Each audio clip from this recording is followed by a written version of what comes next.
Hey, welcome back to the Culturalist podcast. Do you have some church hurt? We got some help for you today. Validation, understanding, love, and a way out of hurt and a way into productivity. I'm going to give y'all, I generally don't do this, but I'm going to give y'all this official bio. Today, I had an amazing conversation with Pastor Jeremy Gibson. Now, he and his wife are planting the One Way Church, and they are in Georgia. Let me tell you, Beaufort, Georgia. If you're anywhere close, you need to get there. But we are having in this episode a phenomenal conversation about a simple Instagram post that he posted that blew me away.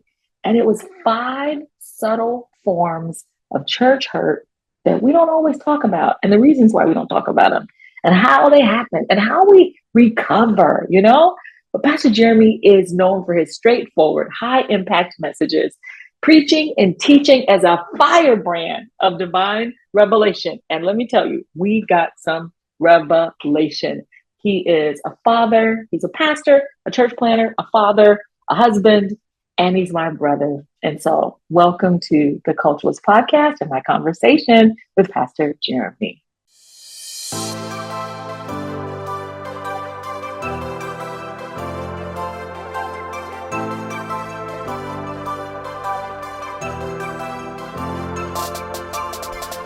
I'm Pam Ross, the Culturalist. I love good conversations with interesting people. In this podcast, we use the art of conversation to explore what's happening in culture. Thanks for joining us.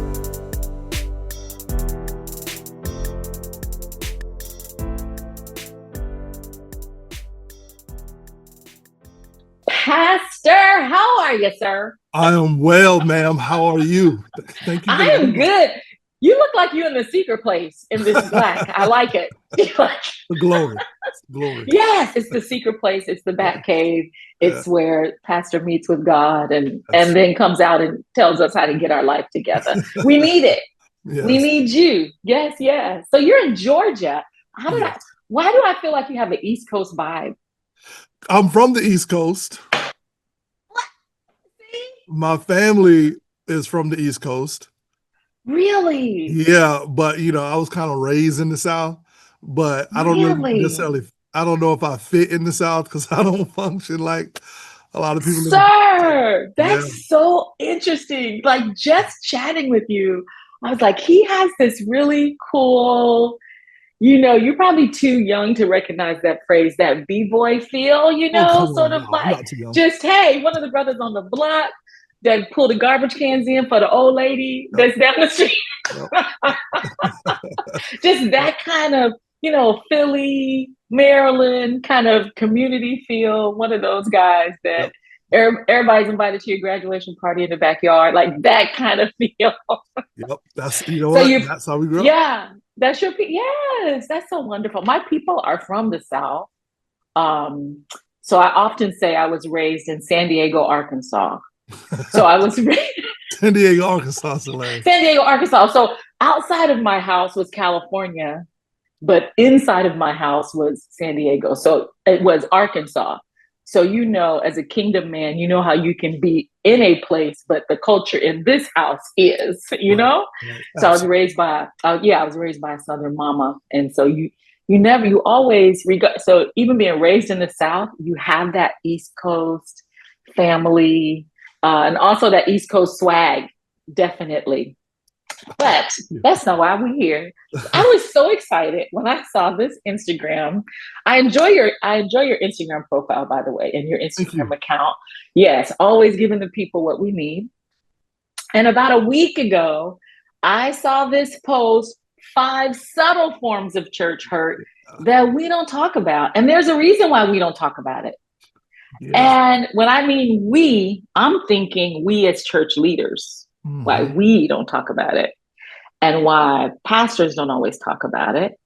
And so I think that pastors and leaders don't always talk about it because sometimes we benefit from it.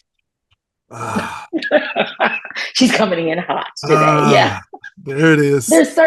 We kind of benefit from it and we'll go through them. And I think sometimes people don't talk about it because they don't really realize that it's church hurt. Yeah.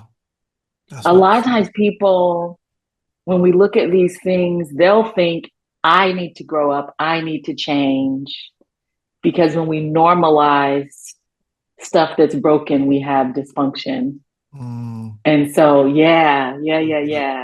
so So good. what prompted you to say, I'm gonna talk about this, put it on social media? Or did it come from a conversation you had or a training you had? It was honestly just going through listening to people as we're launching One Way Church. Yes. I'm speaking to a lot of different people that are joining our launch team, and hundreds of people that have gone through various forms of church hurt or Oh, reasons yeah. why they left their church. And Mm-hmm. just listening to all of these stories that now we're navigating different stories, we're going on journeys with all of these people, and just pretty much honing in on what I thought would be the reasons that are not necessarily listed by them, Yeah. were Yeah. the underlining reasons why they failed. Mm-hmm. And Yeah. I Because thought it was good. when you're launching a church, of course, and if anybody's a church planner, you need to know this. When you're launching a church, you're not evangelizing. Correct. You're galvanizing Mm, Christians to help build a healthy church. yeah. And so I know that looking at this post, I know having a healthy church is a strong value of yours. So let's get into it. You ready? Good. Yeah. All right. So the first slide says, feeling unseen when you're faithful is a form of church hurt. It is a subtle form of church hurt. And your quote is, consistency doesn't mean invisibility. Mm, And I'll tell you why this hurts, because that phrase, the squeaky wheel gets yes. the, Gets the oil, yes, gets the grease, gets the oil. And so sometimes, and also I think as leaders, we're trained to see what's missing. Mm, And so if you're always there and you're never missing, sometimes we just don't see you. and that's it. And Yes. in the churches that are focused on what's new, Wow. what's loud, the consistent often feel invisible because you have an expectation that I'm going to always be here. You Yes. have an expectation that I'm always going to be prompt. So Yep. you don't give me the attention that I need because you feel like I don't need it. And when you're chasing what's new all the time and what's current, you And don't who's new? and who's new, Mm-hmm. Mm-hmm. what's stable. Mm-hmm. Yeah. Yeah. Mm, So I think sometimes the reason why people feel guilty, because often if you're serving, we're taught, well, you have to serve as unto the Lord. mm. Whether they see you, whether they don't see you. You know how we feed We people say that. We say that stuff. We give that stuff. Whether they see you, whether they appreciate you, whether they don't. And I think that particularly you building a launch team and telling someone, oh no, that is a valid and legitimate hurt. Yes. And Yeah. it's okay. Like sometimes have you ever been hurt and then you feel guilty about being hurt? Like, I Yes. shouldn't be hurt by this. Wow. I shouldn't be hurt by this. But it is a legitimate hurt because you start to feel unappreciated. It is a legitimate hurt because of what you just said. I feel unappreciated by my consistency. Yes. And we should value those who put value on what we value. Mm-hmm. And that has nothing to do with charisma, but I believe longevity should be honored as well. I mean, if you've been faithful and you've been consistent, as we use those terms, I think we should recognize that and let them know that you're a part of what makes this great. Like your contribution is a part of what makes is build healthy systems, healthy families. And I think for instance, just take a step back on this. One of the ways in which I want to leverage everything is by teaching people that we're not just a church, we're a family. The Bible says God places the lonely in families. So if you're in this group that means you belong to this family. And as a family, we do things together. Your Yeah. burden becomes my burden. Your pain becomes my pain. Your hurt becomes my hurt. And it's not so I can get something out of you. It's that I'm more concerned about your soul than I am about your gift. And I think Yeah. take time to step back and see that these are souls and not just gifted leaders. And we want to Mm-hmm. pastor their soul. We'll see more longevity in our relationships because now Yeah. you're concerned about me and not just what I can do. There we go. And when people know it, then they don't feel invisible. No.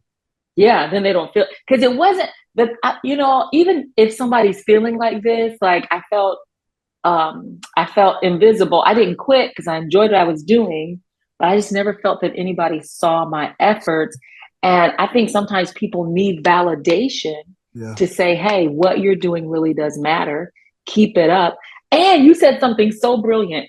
Value those who value what you value. So if you value consistency, people showing up when they say they're going to show up, Mm-hmm. then here's somebody who's modeling that. That person, like that's the person we need to put the value on. Yes. I can't tell you how many times, I don't know if you know my background, I've worked in multiple church, three different arenas of church growth.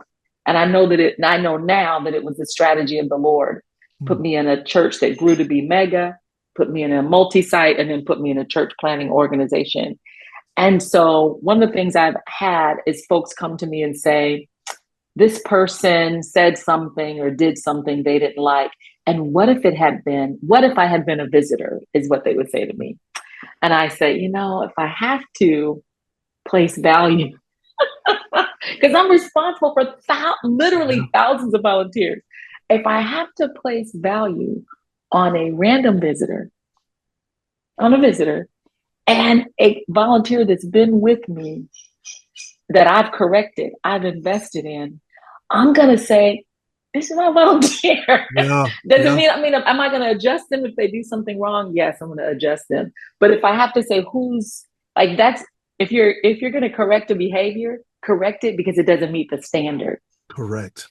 But don't correct the behavior because, they're more important than you. Right.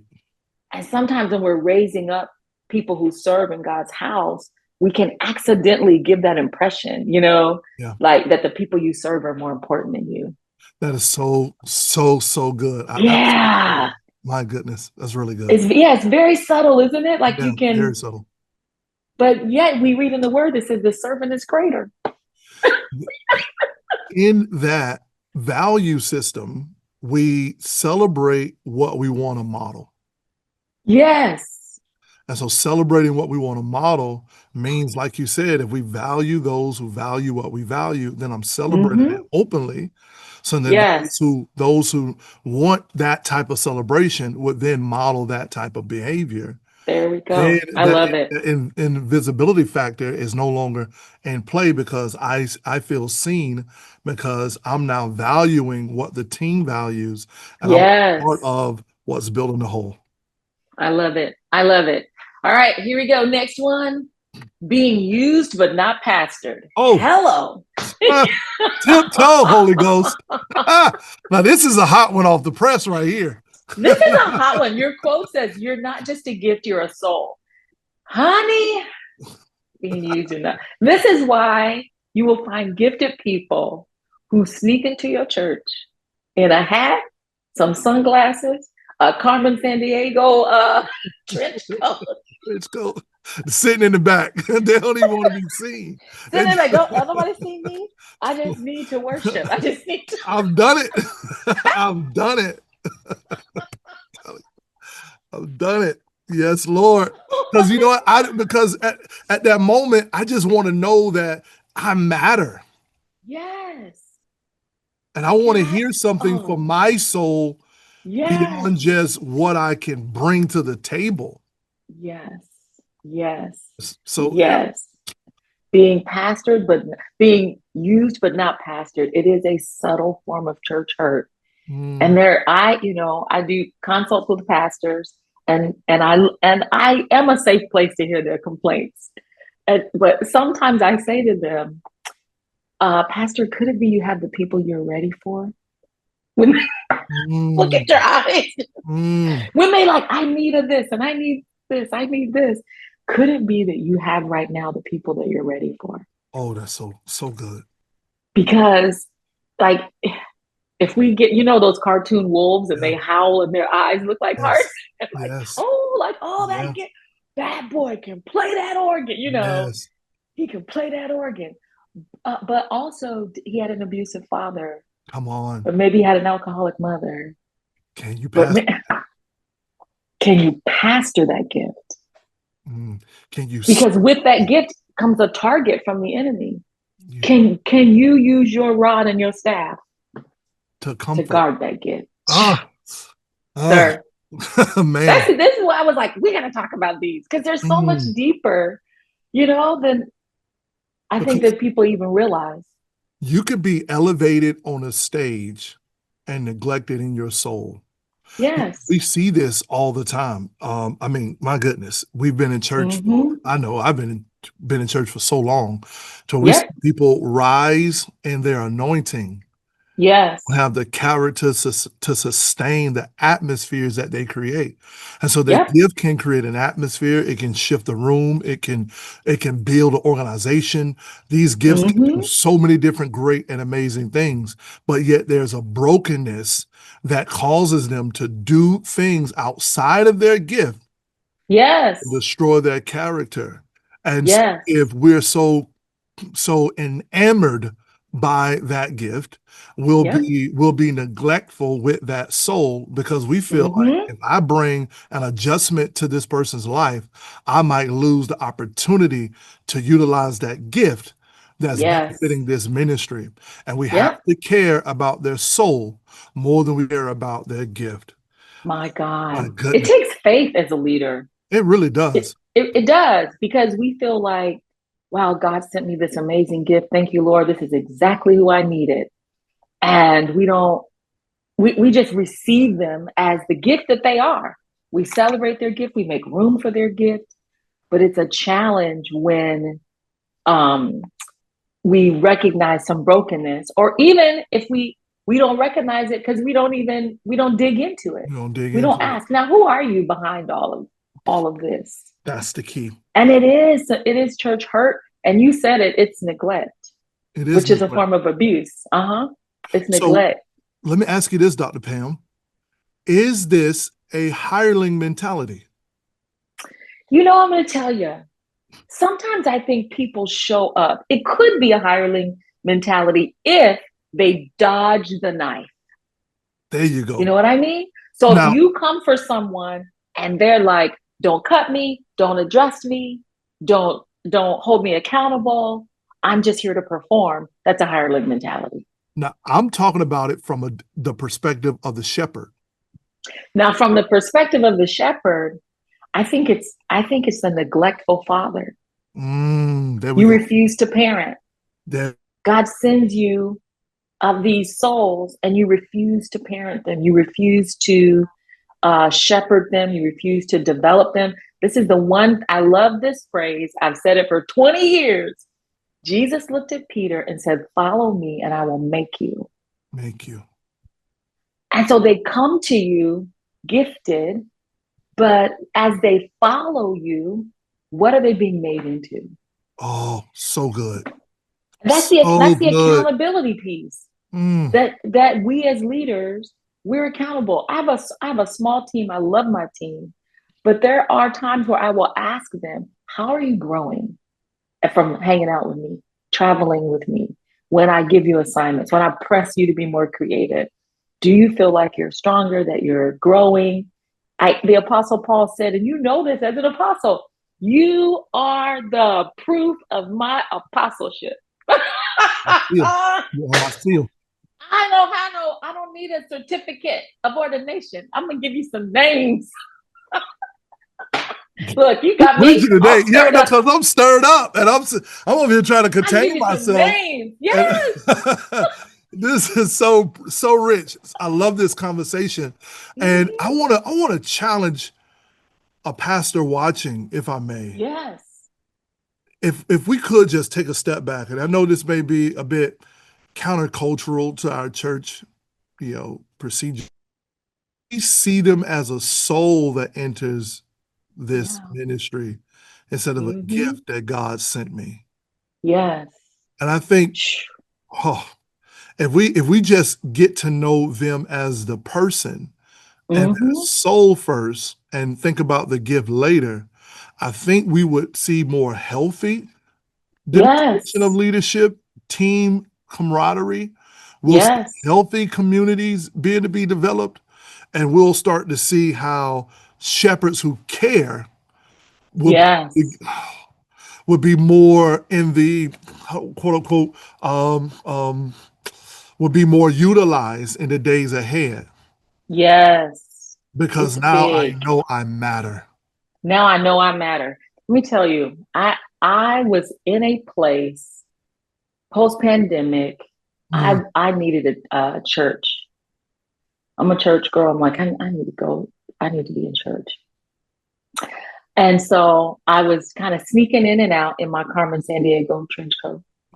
And then, and it was a church where my brother in the Lord was the executive pastor. So he texted me, said, somebody told me, hey, I think Pam Ross was at our church today. Use it back. In the back. I said, yeah, I've been coming. And so I had a thing happen with one of my kids, and it shook me. It was a whole medical thing that happened. And so I realized I need a pastor, and I FaceTimed him. He answered the FaceTime. I'm weeping. And I said, I need a pastor. He said, well, here's what we need to do. You need to come. Let us know when you're here. You need to, we'll sit you near us. We'll check on you. Just, you know what I mean? You can't be, at that time I was single, can't be a single female apostle jetting everywhere, talking about, oh, I have a pastor. And then somebody asks us about you. And we say, we don't know because we haven't talked to her, right? But this is the thing this is why this almost had me in tears looking at this one. I sat in that church for a year. They never asked me for nothing. I love it. For a year. When I say I sat there, I couldn't believe it. I cried for the whole service. Jeremy, I cried during the announcements. I cried. I was like, what is this? Like, what is this? I cried and cried. After a year, Pastor said to me, come here, put my number in your phone. I have something I need you to do. And he invited me to serve on a level that was suitable for me. And when I say the level, just what you said, the dedication, the faithfulness, by the time that year was up, I said, if it's Pastor Hannah, I said, Pastor Hannah asked me to wash his car, I'm gonna wash it. I love it. Because he had proven, girl, go and cry, go and lay down, lay out there, go and get what you, girl, he proved. Your soul was being healed. Needed to be refreshed. Come on. And he proved I value that more than this team building leadership lady. I see Pam. That's what he really was saying. I see Pam. Yeah. And go ahead on and rest. Yeah. And didn't get on social media and say, look who's here. She needs to be restored. You know, safe. I was shocked. Who care about your soul are safe places. Yes. Why am I crying? I don't even know. But yeah, pastors who care about your soul and trust God enough to say, yes, God sent her. I'm so excited that she's here. But the priority, I'm not going to ignore your gift and not let you contribute, but your priority is, so good. All righty, for the sake of time, because I could stay there all day. Sake of time. Manipulated through spiritual language. God's voice never sounds like control. Don't get me started on some of the comical stuff. I had a pastor say, now you can preach all by yourself on this one. You can take it. Sir, manipulated through spiritual language. It becomes very witchcrafty. Very. If you want to be blessed. God ain't gonna speak to you unless he talks to me first. Yes. I'm your prophet. Woo! Don't get me on that one. I'm your prophet. You can't hear from God. You can't If hear you're gonna from God. get married, I gotta approve it. I'm not. Oh God. It is. I mean, yeah. And it's valid for people. Because here's why people fall into this. When people become victim to this, it's because they want to please God. Yes. They don't want to be controlled, but they were trying to obey God and found themselves caught. Because people will say, why don't y'all leave? I wouldn't stay and no. But it's not that people are stupid. They're just really trying to He's God. obey God. And then you have folks that take advantage of it. When I tell you, I have told folks, you got some running shoes, put them on and run. Like, Quickly. run quickly, quickly at the first sign. Don't wait until it gets, or sometimes people will stay in atmospheres like this because they'll feel that, well, I know better. You know what I mean? Here's a hilarious one. I had a pastor say to his people, if you don't come on midweek because your kids have school, the next time they get sick, call the school. Don't call God. Whoa. That's wild, man. Right. When we know we serve a Jesus who healed sinners. That's wild. People that didn't even know him. Like people, come on. Yeah, come on. Some people get saved through. I mean, we're like, this is what they, and people would say, well, I stay because I know better. If my kids have a test or something in the morning, I'm not going to bring them. And they overlook it. Yeah. But then but folks that don't know how to overlook it are looking at you staying and thinking, well, Pastor Jeremy's here. I guess it's okay. Ooh. Yeah. Ooh. Now that's deep because our involvement issues a consent. Yes. My goodness. It's not that you ain't saying amen, but you ain't leaving. So now it's almost like a consent for that behavior. Right. Because your level of maturity you're ahead of someone else in maturity, but you don't realize that you can be your actions or just being silent when all that is happening. It's giving consent for the abuse. It's giving consent. Yeah. It's giving or making excuses for it. Oh, he didn't really mean that, Because it's so true. We were in a situation, just want to be mindful of, but we were in a situation and that was the case. And in the situation we were in, it was so abusive. And my wife was like, we got to go. We got to flee for our life. And initially I was like, I don't feel like I know we need to leave, but I was kind of like, well, I got to do things right because I fear God. And I was like, I don't want to do anything wrong or move the wrong way. But I know this is abusive, so I got to make some decisions. And the whole time, so many people stayed in this environment because I didn't move. And the moment I did make a decision to remove my family, everything in that place, everybody left. Yeah. It's like, because he left, I'm gone too. And, obviously we were blamed for all of it because that's what abusers do. But that's what they do. But nevertheless, that's what they do. Nevertheless, it taught me a valuable lesson that my consent given by my silence. Yes. Silence can also be consent.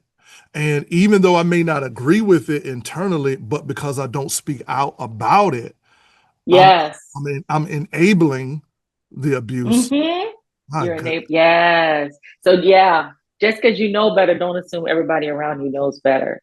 But that whole thing of being that spiritual language and it's so old. It's an old devil. It's an old devil.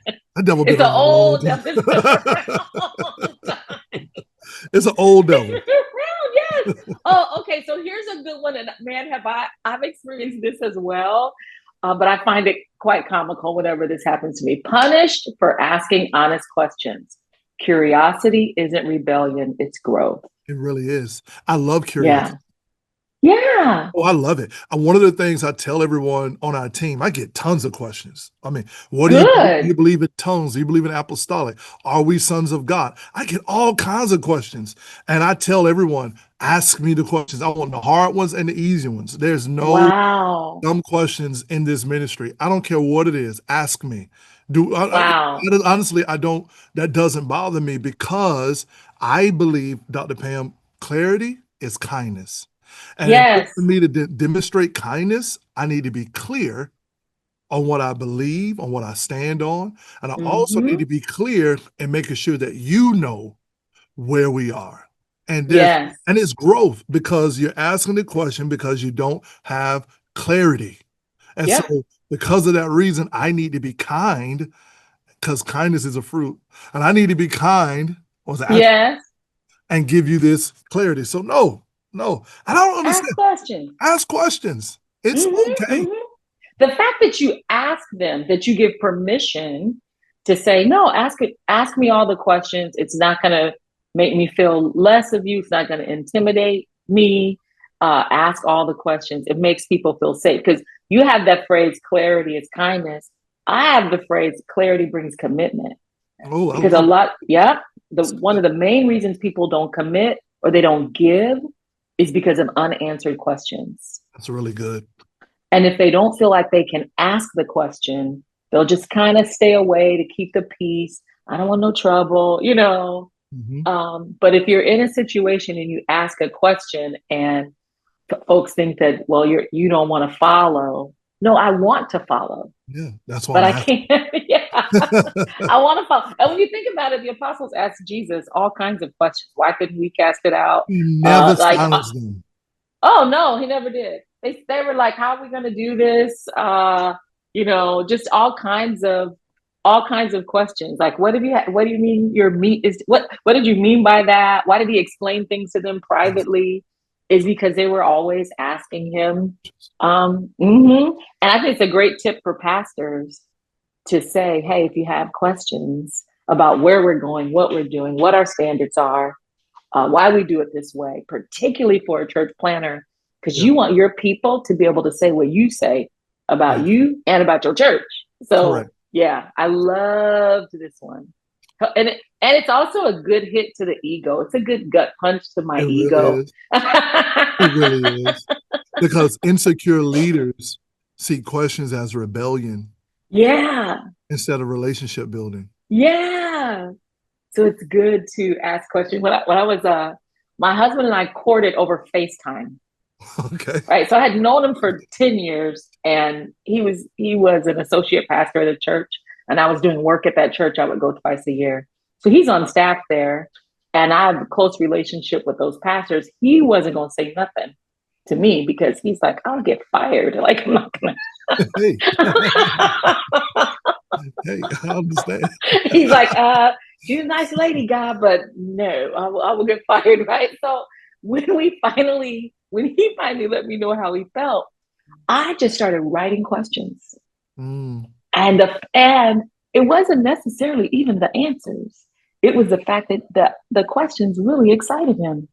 He's like, oh, that's a great question. Oh, that's a really good question. And I thought, this guy is not afraid to open up. I was the one that had some fears and needed deliverance, but he was like, he just opened right up. It was like asking the questions. So for me, clarity brought commitment. I love that. I was willing to say, okay, God, I believe this is your son. I believe you sent him. And I think that especially for church planners, I just advised a client church, you need something on, they're doing a building fund. And I said, you need a frequently asked questions link to your building fund for your people who are givers. Like they want to know where their money's going. Ain't nothing wrong with that. Nothing wrong. And we should be able to answer. And we should be able to answer that question. Where is the money? Yeah, they should let them get excited about what you're building and let them give and write checks, but also let them say, well, how many kids will fit in the nursery? Let them ask the questions. Because it's going to I get them, it's going to get absolutely them excited. love questions, Dr. Ross. I really do, Yeah. because like you just said, I'm gonna use that phrase. That was so Yeah. genius. Clarity brings commitment. I'm gonna use that if you don't Yeah. mind. Yes. And Absolutely. tell them my testimony. Say she Yes. asked that man 100 questions. So don't be afraid to ask brother so and so That's them right. questions. Have you ever? Have you ever? I love it. Yes, Have you God. ever? Would you ever? Who can vouch for you? Please, Can I you have better their number? ask. You better ask a question. It's Oh, yes, I 2025. did. You Okay. cannot be blind around here. I asked all the questions. Yeah. Okay, here's our next one. Guilt for resting instead of performing. Now, this is my favorite one out of all of Ooh, them. So yeah. I may have to talk a little bit because Yes. yeah, Yes. yeah. Guilt. Rest is holy, not lazy, Mm, sir. yes, Yeah. I need everybody lean in. If you're listening on your phone, just turn the volume up. yes, Rest is holy. It's yes, not lazy. yes. Mm, Sabbath mm. was made for the man, not Hello. man for the Sabbath. Come on. And so, We could just say law on that. yeah, Like, yeah. yeah, it's holy. I've been working on this. I've been working through this book. I can't even say I've been reading the book. I've been working through this book that's about strengthening the soul of leadership. Mm, So if I to qualify to work with others, I have to work on me, you know? yes, And so this thing about Sabbath being holy is so real. It's so real. And God commands us to rest. you rest. Listen, so as a church planner in our early Mm-hmm. phases, we've established that our team rest. It's part of Sir. our foundation that we're building on right now. That I told them that number one, on a Sunday morning, you're not serving every Sunday. So No. we've got to have multiple teams so that way you can rest on a Sunday and receive. Yep. On top of that, as leaders, Monday is our Sabbath. We are not, Good. I don't want to have a meeting. Don't call me about the church. Don't Good. text me about the church. I am in the presence of God and I'm resting. And Yes. then on top of that, you need to have time with your spouse. You need to go spend time with your Yes. spouse and your children. So we're incorporating that into our conversations with our team. So early on, it's a part of the rhythm of our leadership development. I And love it. also, this is maybe a little premature, but we discussed taking a whole month off each year. So July is going to be the month moving forward. Then we say July is our Sabbath month every year. We're not coming here on a Sunday. Why? Because I want you to spend time with your family. I want you to rest. Yep. We work hard. We play hard. We need to rest hard. Mm-hmm. We do. God commands it, and I don't see why we need to be here 52 weeks out of a Sunday. I Come on. just don't understand it. And so we've built unhealthy cultures around Mm-hmm. being able to go, go, go. And I know apostolically that could be like We love it. terrifying Yes. to slow down. But at the same time, the slowdown is not a stop. It is a No, it's resting not. period to move It forward. is. It's Yeah, a refuel. it And is. I mean, I can't tell you how many corrections, strategies, confirmation, like the whole relax, daughter, you're on the right track. Like how many of those moments I have walking on the beach, Yeah, yeah, going for a walk in the neighborhood, just resting. yeah, And this and lately God has been like, you need to rest and you need recreation. yes, Because for the fact that you're doing this now, for me, it's genius. As a church consultant, it's blowing my mind because so many times they're going to put on the seatbelt after the crash. no, And I'm like, no. because what they want to do is they put on the seatbelt after the crash because you're still justifying your rest. Ooh, ooh, So now you can say, well, see, back in 2008, this happened, and that's why we rest now. No, how about just the fact you said it so boldly, rest is holy, it's not lazy. yes, So once that's established, like this is truth. It's in the word, so it's true. And so the fact that you're establishing that at the very beginning is huge. I love it. I love it. And it also makes it safe so people know, well, I have permission because I see my pastor doing it. Absolutely. Yeah. Mm-hmm. But Apostle take his breaks. I'm going to take my break. And you're not going to get any gripe from me because it's culture. No, you're not. Yeah, to say, hey, family reunion or kids' graduation, you're going to say, congratulations on your graduate, man. Yes. You know, go celebrate. Tell them I'm proud of them. Right? I'll see you next week. You know what I mean? Yes. And bring me some pictures. Let me see what you look like.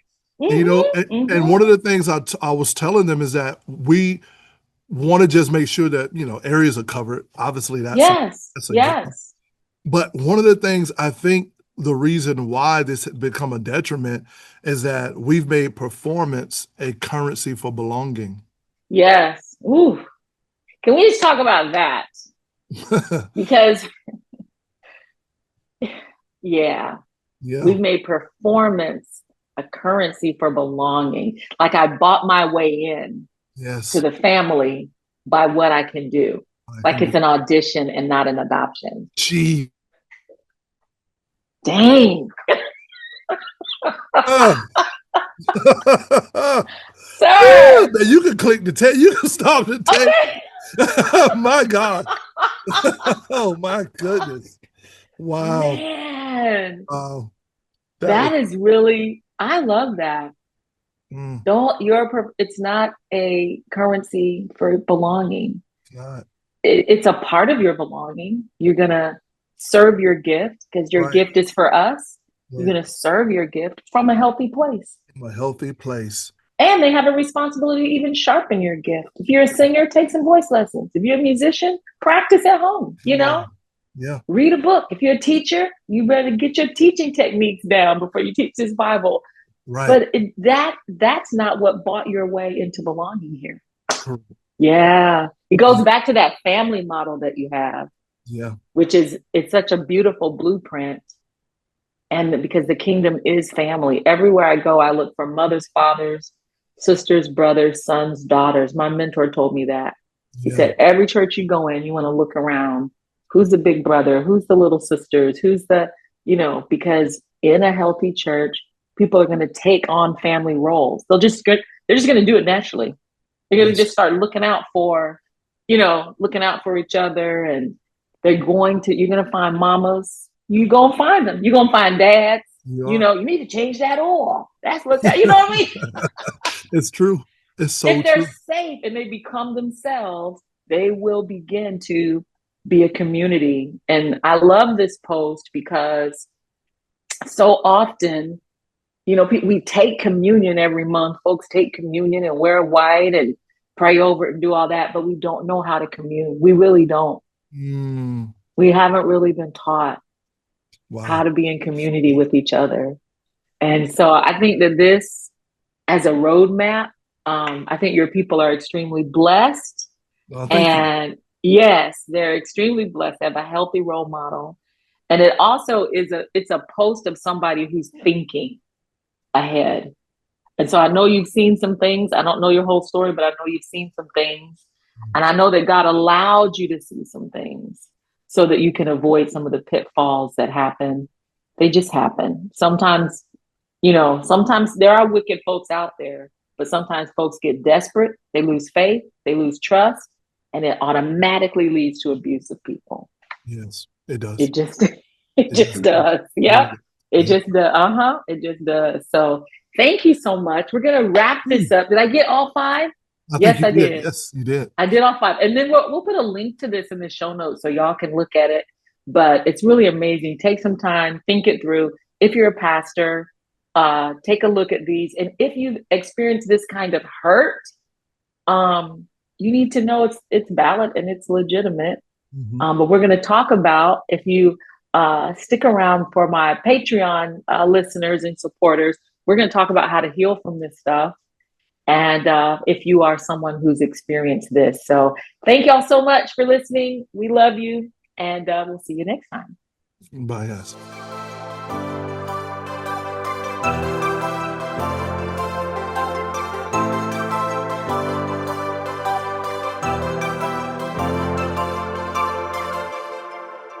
Catch me on social media at PR The Builder. Visit me online at pamross.com. Catch you next time.